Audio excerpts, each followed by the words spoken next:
بس اب سوال جتنے آ چکے ہیں. ایک طرف تقلید حرام ہے، دوسری طرف پاکستانی لا ہمیں تقلید کی ترغیب جاتا ہے. مثلا فقہ حنفی ایسے ہی انسان لا کو نہیں، کوئی فقہ حنفی کوئی اسلام کوئی نافذ نہیں ہے پاکستانی قوانین کے اندر، بالکل نہیں ہے.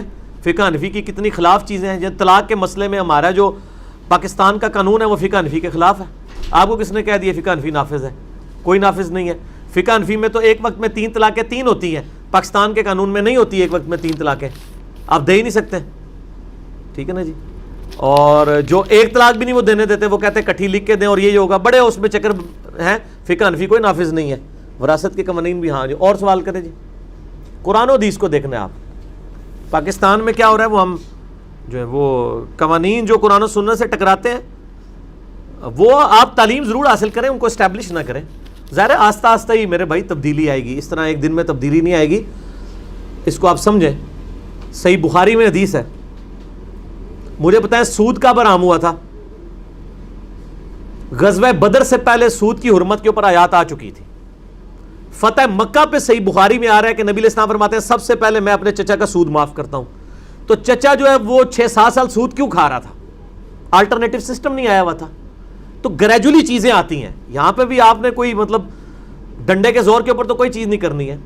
جب تک پاکستانی عوام اسلام نہیں چاہتی ہے تو اوپر اسلام نہیں آئے گا. آپ کو یہ دھوکہ ہے کہ پاکستانی عوام اسلام چاہتی ہے.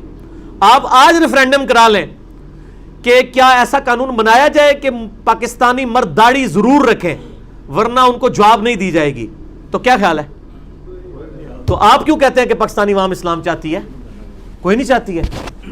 ورنہ آپ کو بھی پتا ہے ریفرینڈم میں ہی جواب نہیں آئے گا. تو اس کا کیا مطلب ہے کہ آپ رائے عامہ ہموار کریں کہ پاکستانی عوام اسلام چاہے.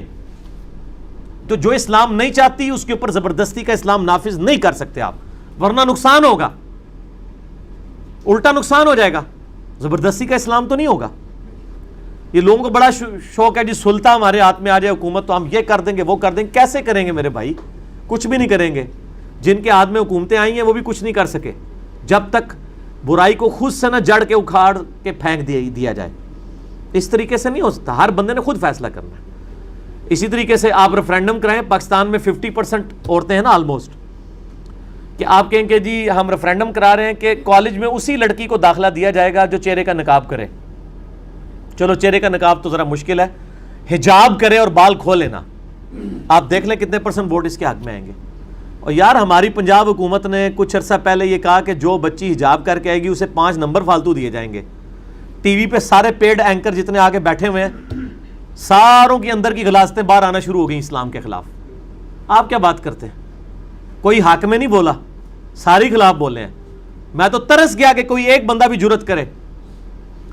تو نہ ہمارا میڈیا نہ ہمارے عوام یہ چاہتی ہے کہ اسلام آئے.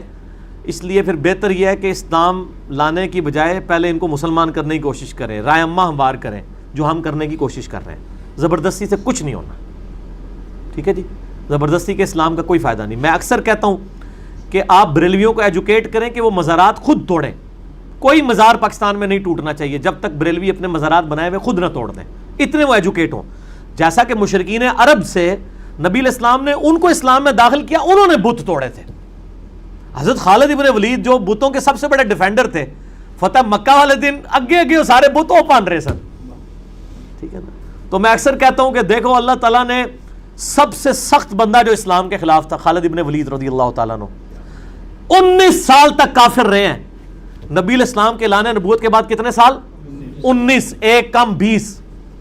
اور آپ دیکھیں 19 سال زندہ بھی رہنے، حالانکہ مر سکتے تھے جنگ آئی، تبھی موت مر سکتے تھے. اللہ نے ان کو اس پیجن کو، پیجن کہتے ہیں انگلش میں بت پرست کو.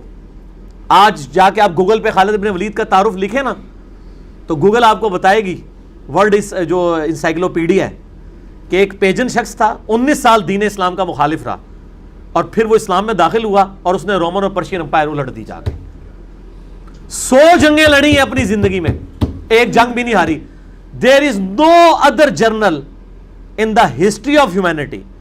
انسانیت کی تاریخ میں کوئی ایک جرنل بھی ایسا نہیں ہے سوائے خالد ابن ولید کے جس نے ساری جنگیں جیتی ہوں. سکندر اعظم بھی جنگیں ہارا ہوا ہے اور ایسی جنگیں جیتی ہیں کہ غزوہ احد میں کافروں کی طرف سے ہے وہ بھی جنگ جیت کے گیا.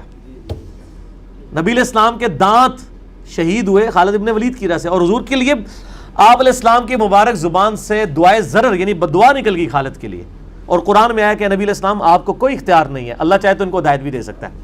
اس ٹائم کسی نے سوچا بھی نہیں تھا کہ خالد ابن ولید کو ہدایت مل جائے گی، اور پھر اللہ نے پھر کہا کہ اہل ہے، پھر نبی علیہ السلام کو کہا کہ اب اس کو سیف اللہ ہے، ٹھیک، پہلے بدعا دی تھی، آپ کو سیف اللہ۔ یہ چیز اللہ تعالیٰ کیوں کرواتا ہے؟ کہ اللہ یہ بتانا چاہتا ہے کہ میرا اختیار ہے، کوئی فرشتہ، کوئی پیغمبر، کوئی بزرگ، کسی کے اختیار میں کوئی چیز نہیں ہے، میں جسے چاہوں ہدایت دوں، میں چاہوں تو ایک ایسا شخص جس کی زبان میں لکنت ہو، جو اپنی بات بھی صحیح طریقے سے لوگوں سے نہ کر سکتا ہو، اس شخص کے ذریعے 300 سال کی فرعون کی حکومت الٹ دوں۔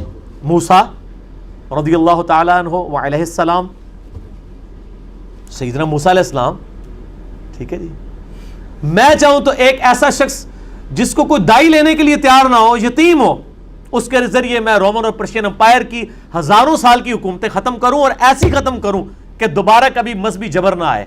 آج دیکھ لیں نبی علیہ السلام نے جو پریڈکشن کی تھی نا، اب قیامت تک کبھی کیسر و کسرا نہیں ہوں گے، نہیں ہوئے۔ حالانکہ عیسائیوں کی حکومتیں موجود ہیں لیکن کیسر و کسرا نہیں ہے۔ کیسر و کسرا اپنے مذہب میں داخل کرتے تھے، آج ٹرمپ کے سامنے بھی جب تلاوت کی جاتی ہے نا، وہ بھی ایسے کر کے سنتا ہے۔ مذہبی جبر ختم ہو چکا ہے۔ یوٹیوب آپ کو کافروں نے دی ہوئی ہے۔ اس زمانے میں فرعون کے سامنے کوئی آیت پڑھ کے بتاتا تورات کی تو اس کو گردن اتار دیتا، آج ٹرمپ کہتا ہے جی پڑھو، تلاوت کرو، میں سن رہا تے اگلے رمضان کی افطاری بھی وائٹ ہاؤس ہی ہوئے گی تہاڈی۔ سرکار یہ کہاں سے ہو رہا ہے؟ مذہبی جبر اسلام نے ختم کیا آ کے، نبی علیہ السلام نے مذہبی جبر ختم کیا ہے۔ یہ وہ مذہبی جبر ہے جو صرف نبی علیہ السلام کی مبارک دعوت سے ختم ہوا ہے، آپ علیہ السلام سے پہلے یہ مذہبی جبر ختم نہیں ہو سکا۔ سرکار آپ یوٹیوب پہ جا کے میرا کلپ لکھیں، نبی علیہ السلام کی انقلابی دعوت ان جسٹ 17 ایئرس، تو وہ، اور یا آپ عمر سیریز دیکھ لیں، آپ کو ساری آپ صلی اللہ علیہ وآلہ وسلم کی دعوت حق کا پتہ چل جائے گا۔